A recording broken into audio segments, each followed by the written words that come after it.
नमस्कार दोस्तों, आज का डिक्टेशन ऋषि प्रणाली अभ्यास 57 होगा। रेडी रहिएगा, 5 सेकंड बाद आपका डिक्टेशन शुरू हो जाएगा।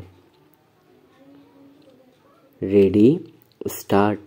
एक होनहार नौजवान के लिए अपने देश की सेवा करना प्रथम कर्तव्य है। सच तो यह है कि यदि उसने अपने जन्म स्थान का झंडा ऊंचा ना किया तो उसका जन्म ही व्यर्थ है।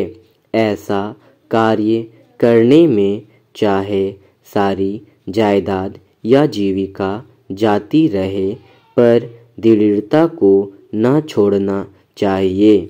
ऐसा कार्य वे ही कर सकते हैं जो कि शक्तिशाली और हिम्मतवर है।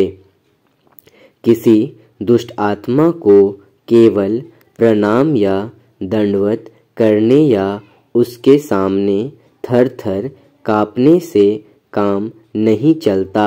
ऐसा करने से तो अपनी ही दुर्दशा होगी। वह तो अपनी दुष्टता से हरगिज ना बाज आएगा।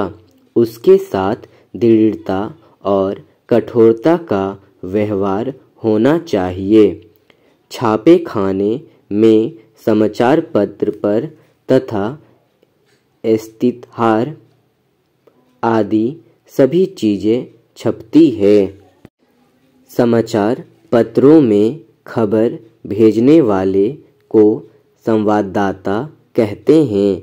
ये अपने दफ्तर को देश का सारा हाल संक्षेप में भेजते हैं।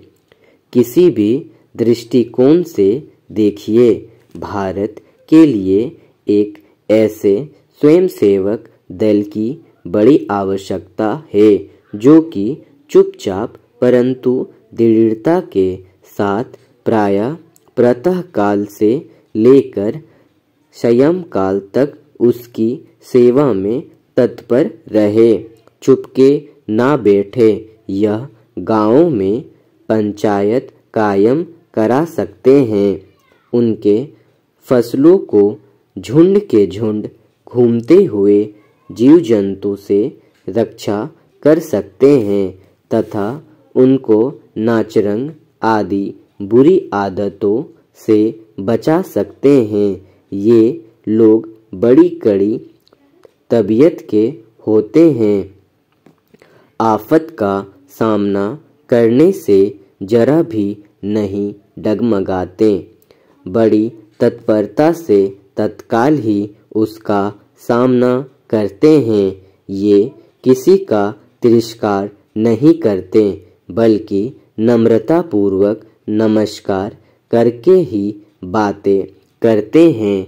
यही नहीं, यह किसी सभा सोसाइटी आदि की नियमावली बनाने, किसी बात की तहकीकात करने, निर्वाचन के लिए निर्वाचकों की सूची तैयार करने में भी सहायता देते हैं।